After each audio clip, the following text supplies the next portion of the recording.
ሁለተኛው ቢሾፍቱ ኤርፖርት ነው። ቢሾፍቱ ኤርፖርት የዲዛይን ስራ አልቋል። ኮንሰልታንት ተቀጥሯል። ነገር ግን ከፋይናንስ ጋር የሚያያዝ ጉዳይ የሚያስነሳው አንዱ አርሶ አደሮች ለዚህ ልማት ስፍራቸውን ሲለቁ እነሱን የምናስተናግድበት መንገድ የራሱ የሆነ ችግር ነበረበት ከዚህ ቀደም። ያ እንዳያጋጥመን ፕሮጀክቱ ሳይጀመር ሙሉ በሙሉ አርሶ አደሮች ቦታቸውን ሲለቁ ኑሯቸው ሳይስተጓጎል አማራጭ ቤትና የኑሮ ዘዬ እንዲከተሉ ሰፊ ስራ ተሰርቷል። ሰፊ እጅግ የሚያኮራ ስራ ተሰርቷል። አርሶ አደሮች ደስተኛ ሆነው ኑሯቸው ተሻሽለው ከወጡ እዚያ ቦታ የምንሰራው ኤርፖርት ዘርፈ ብዙ ጠቀሜታዎች ያመጣል። ኢትዮጵያ እስካሁን ባለው ሁኔታ ለውጭ በረራ የምትጠቀመው የቦሌ ኢንተርናሽናል ኤርፖርት ነው። ቦሌ ደግሞ አዲስ አበባ ስለሆነ ከፍተኛ አልቲቲዩድ ስለሆነ ከዚህ ራቅ ወዳለ ስፍራ የሚሄዱ አውሮፕላኖች በቂ ነዳጅ ነው ሊነሱ አያስችላቸው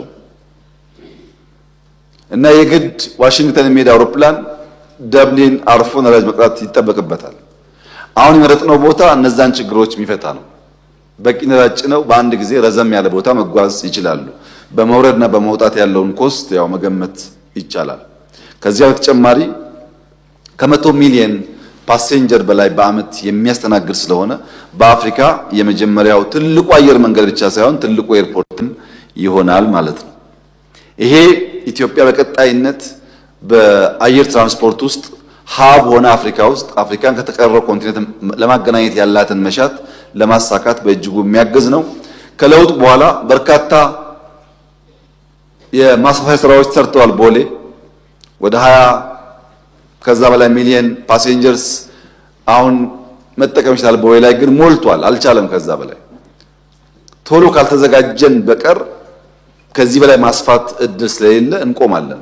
ያ እንዳይሆን አዲሱ ኤርፖርት በከፍተኛ ደረጃ የኢትዮጵያ ኢኮኖሚ የሚያግዝ ኢትዮጵያን ከዓለም ጋር የሚያገናኝ ለአፍሪካም ጥሩ ብስራት ይሆናል ተብሎ የሚጠበቅ ነው። ይሄም $10 ቢሊዮን ገደማ የሚገመት ኢንቨስትመንት ነው።